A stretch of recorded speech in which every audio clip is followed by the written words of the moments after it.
next up in the book, still on the topic of cycling through techniques in combination with the indirect and deferred method of phase entry. If you want a more detailed explanation on what that exactly means, check my previous post. I've been bringing it up in like every video here as of late, but essentially these are techniques that you want to be doing after briefly waking from sleep.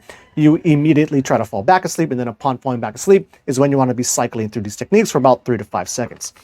So having already covered observing images and rotation, which I more tilt than rotate, the next technique that I tend to make use of most often, and I actually would have grouped this particular technique into observing images, although I do see why he'd want to switch them up or separate them, but visualization. So he writes, upon awakening without moving your body or opening your eyes, try to peer at something previously determined and close 4 to 6 inches from your eyes for about 3 to 5 seconds. For example, this may be your own hands rubbing together or an apple. If no imagery arises within 5 seconds, switch to another technique. If even dull imagery arises, keep with the technique and try to scrutinize it as best you can. The image will then become more vivid and color saturated. As soon as it becomes perceptually real, you can separate from the physical stencil. When performing the technique, avoid the most common mistake, only imagining seeing the object instead of having real vision of it. It's very important.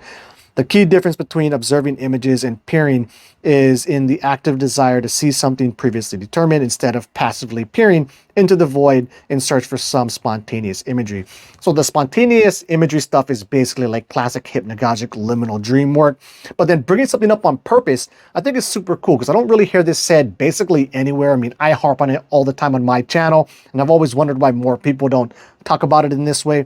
But if you could purposely bring up the image of an apple or your hands rubbing together in this liminal space, it only stands to reason that you could have basically any type of imagery appear that you want to. And I just don't understand why people don't talk about, controlling this liminal hypnagogic space more often. Anyway, he talks about it more here. Hand visualization. So he actually recommends that specifically, trying to visualize your hands.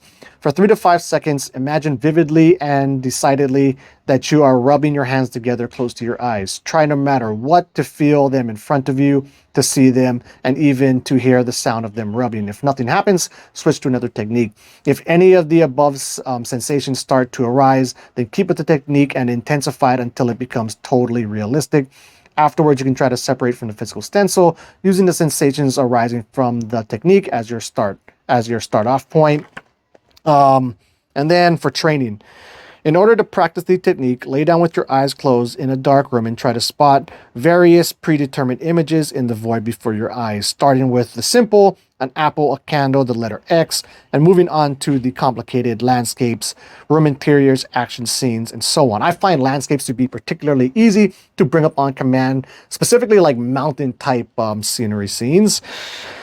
Where are we? Try to be able to see all the details of the visualized objects as clearly as possible. The more vivid and more detailed they are, the better the end result. It's also desirable to try to see objects that are just above eye level across from the forehead. And so that little piece of information there in that last sentence is interesting and one I've never really noticed in my own personal practice. But yeah, that's really cool stuff there. I love how he's talking about, kind of introducing control into the whole hypnagogic space. One of my favorite ways to control the hypnagogic space actually is to have basically a random image pop up, but I want to start feeding the idea of the direction I want to take it. So you let that image pop up, you don't follow it too much, it drops away, everything blacks out, another imagery pops up. And so I basically try to feed the intention into the next images that are popping up until they start going more down the route I want to take it. And then as I get closer, I can feed that expectation even more, and I can get closer and closer to what I want it to get to.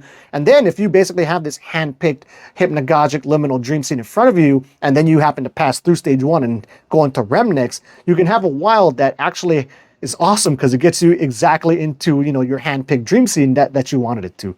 Anyway, rambled on a bit there. I think this is a very cool part of the book, and that's it. Until the next video, keep your face practice legit.